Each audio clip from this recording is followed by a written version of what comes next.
எனக்கும் வாழ்க்கையில் நாட்டு மக்கள் மேலே கொஞ்சம் நிறைய சந்தேகங்களும் இருக்குது. என்னடா பிறந்ததுலேருந்து நம்மளுடையதாக இருக்கிறாங்க, திடீர்னு நல்லவங்களுக்கு சப்போர்ட் போடுற மாதிரி இருக்குது, திடீர்னு கெட்டவங்களுக்கு சப்போர்ட் போடுறாங்க, திடீர்னு நல்லவனாக இருக்கிற மாதிரி இருக்காங்க, திடீர்னு கெட்டவனாக இருக்கிறாங்க, திடீர்னு காசு பணம் வேண்டாம்னு சொல்கிறாங்க, திடீர்னு பார்த்தா காசுக்கு சோளம் போடுறோன்னு இருக்கிறாங்க. திடீர்னு தமிழ்நாட்டு மக்கள் மேலே இந்தியா மக்கள் மேலே நிறைய சந்தேகங்களும் இருக்குது. என்னடா காலையில் சொன்னோடனே சாயந்தரத்துக்குள்ள ஒரு புத்தி மாறிடுறாங்களே, இப்போ புத்தி மாறாட்டமாட்டு போயிட்டே இருக்குது, நல்லவங்களுக்கு மட்டும் எவ்வளோ கஷ்டப்பட்டு கொடுத்துட்டுருக்குறாங்களே, இவங்க உண்மையிலேயே இப்படி தானா, இல்லை பிறந்ததுலேருந்து எப்படி தானா, இல்லை பிறந்ததுலேருந்து எப்படி தானா அப்படின்னு எனக்கு ஒரு டவுட் இருக்குது.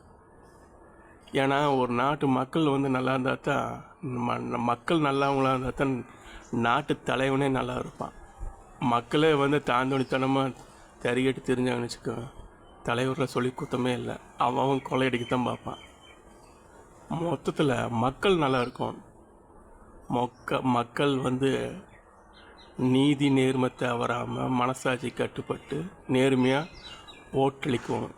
பழைய கதையெல்லாம் பேசிட்டு வரக்கூடாது, நல்லவங்கள பார்த்து தேர்ந்தெடுக்கணும். அதே சமயம் நல்லவங்கள காசு கண்டு மனதி மயங்கி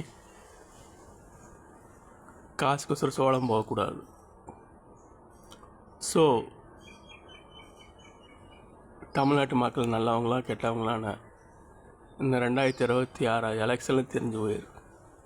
காசுக்கு சோளம் போயிடுவாங்கன்னு ஒரு பக்கம் சொல்கிறாங்க, காசுக்கு சோளம் போக மாட்டான்னு இன்னொரு பக்கம் சொல்கிறாங்க. நான் நாட்டு மக்களை நம்புகிறேன், பார்க்குறேன். இவங்க நல்லவங்களாம் நடப்பாங்களா, இல்லை கெட்டவங்களாக இருப்பாங்களா?